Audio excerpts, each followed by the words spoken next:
बिस्मिल्लाहिर्रहमानिर्रहीम। अस्सलाम वालेकुम व्यूअर्स, आई होप आप सब खैरियत से होंगे। हाँ जी व्यूअर्स, आज हम आपसे नहायती टेस्टी नहायती क्रिस्पी आलू के पकौड़ों की रेसिपी शेयर कर रहे हैं जो यकीनन आपको ज़रूर पसंद आएगी। तो चलते हैं हमें रेसिपी की तरफ। फर्स्ट ऑफ ऑल एक बोल ले लिया, उसमें हमने आलू ऐड कर लिए हैं। हाफ़ के जी हमने आलू ले लिए, इनको अच्छे तरीके से छील के वॉश करके बारीक पीसेस में हमने काट लिया है। आलू ऐड करने के बाद बारीक कटी हुई हरी मिर्चें ऐड कर लेंगे। 3 से 4 हरी मिर्चें हमने बारीक काट ली हैं और 3 हमने साबुत रखी हैं। उसके बाद बारीक कटे हुए प्याज ऐड कर लेंगे और इसके बाद 3 बड़े खाने के चम्मच हम इसमें बेसन के ऐड कर लेंगे। आप अपनी ज़रूरत के मुताबिक कम ज़्यादा ऐड कर सकते हैं। हाफ़ टेबल स्पून खुश्क धनिया इसमें ऐड करेंगे, हाफ़ टेबल स्पून नमक, हाफ़ टेबल स्पून लाल मिर्च पाउडर, हाफ़ टेबल स्पून मोटी कुटी लाल मिर्च, हाफ़ टेबल स्पून मेथी हमने इसमें ऐड कर दिया। मसाले आप अपने टेस्ट के मुताबिक कम या ज़्यादा ऐड कर सकते हैं।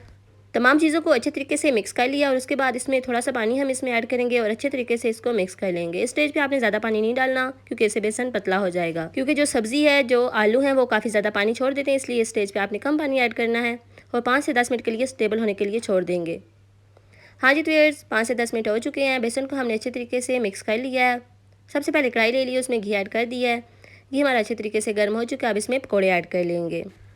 तमाम जो पकौड़े हैं वो हम इसमें ऐड कर लेंगे और ये जो प्रोसेस है वो हम लो से मीडियम फ्लेम पे करेंगे, क्योंकि अगर आप हाई फ्लेम पे इसको फ्राई करेंगे तो फिर पकौड़े जल जाएंगे, अंदर से कच्चे रहेंगे, इससे टेस्ट अच्छा नहीं आएगा। इसलिए हम इसको लो से मीडियम फ्लेम पे अच्छे तरीके से फ्राई कर लेंगे। पकौड़े हमारे अच्छे तरीके से एक तरफ से फ्राई हो चुके हैं, हमने इसको दूसरी साइड पलट दिया है। जब दोनों तरफ से अच्छे तरीके से फ्राई हो जाएंगे तो इनको हम डिश आउट कर लेंगे।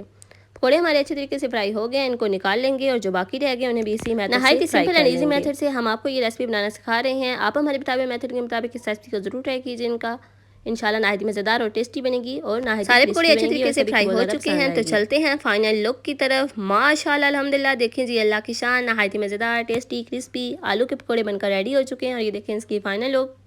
हमने इसके साथ पुदीने और दही की चटनी बनाई है। उम्मीद आपको ये रेसिपी ज़रूर पसंद आई होगी। अगर आपको हमारी ये रेसिपी पसंद आई हो तो यूट्यूब पे हमें सब्सक्राइब करें और टिकटॉक पे फॉलो करें। इसी के साथ मिलते हैं नेक्स्ट वीडियो में। दुआओं में याद रखिएगा। तब तक के लिए अल्लाह हाफिज़।